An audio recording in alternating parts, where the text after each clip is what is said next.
Henri Blanchard est né à Rustico, mais il a grandi dans le petit village de Devers, près de Bloomfield.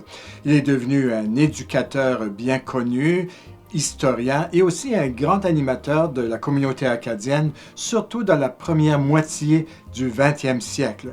Alors, il était le principal porte-parole des Acadiens de l'île à l'extérieur de la province, comme à l'intérieur de la province.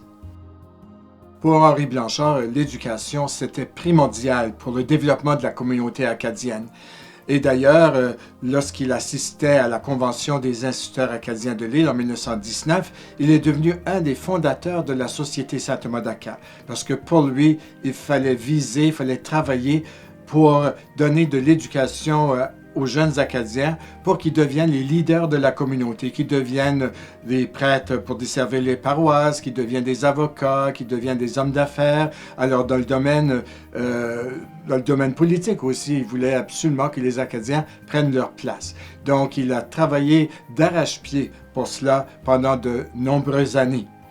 Il était le représentant de l'île lorsqu'il y avait des grands rassemblements des francophones du Canada.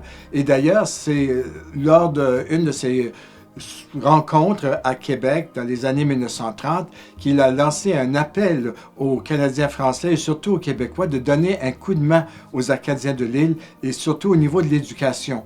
Et c'est là qu'il a fait la tournée des collèges, des couvents au Québec et aussi en Acadie pour qu'on accueille chez eux gratuitement des jeunes Acadiens de l'île pour qu'ils aillent étudier en français et qu'ils puissent ensuite revenir pour aider au développement de la communauté acadienne.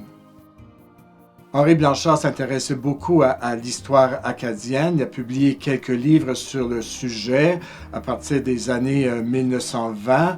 Il a publié en 1950 un livre qui s'intitule « Acadiens de l'île du Prince-Édouard » et c'était des courtes biographies d'Acadiens qui étaient devenus des prêtres, des avocats, des inspecteurs d'école. C'était pour montrer que les Acadiens contribuaient à l'île du Prince-Édouard, qu'on n'était pas seulement des ouvriers, des fermiers et puis des pêcheurs, même si c'était très important pour la communauté.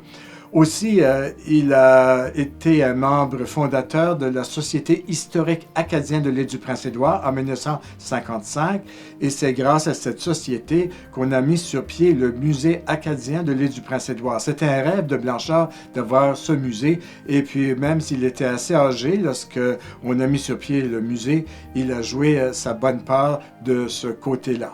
Henri Blanchard se promenait partout dans l'île, faire des conférences, rencontrer les Acadiens, recruter des jeunes pour qu'ils aillent étudier au Québec, mais il était aussi très connu chez les anglophones parce que le gros de sa vie, il a vécu à Charlottetown, il a enseigné au Collège Saint-Eustache et aussi pendant 38 ans au Collège Prince de Wales, où se trouvait aussi l'école normale. Alors, un très grand nombre d'insulaires qui ont joué des rôles importants au niveau de l'île du Prince-Édouard ont eu à un moment donné Henri Blanchard comme professeur. Alors, il était très respecté dans la communauté anglophone de l'île. Aussi, après sa mort, on a voulu nommer des édifices en son nom pour rappeler sa contribution à l'île. À l'Université de l'île du Prince-Édouard, il y a un immeuble d'appartements pour étudiants qui porte son nom. Et aussi, aujourd'hui, on a la bibliothèque J-Henri Blanchard qui est située au Centre Belle-Alliance à Summerside, surtout pour rappeler sa contribution à la Société Saint-Thomas-d'Aca, mais en fait, pour toute sa contribution à l'ensemble de la communauté acadienne et francophone de l'île du Prince-Édouard.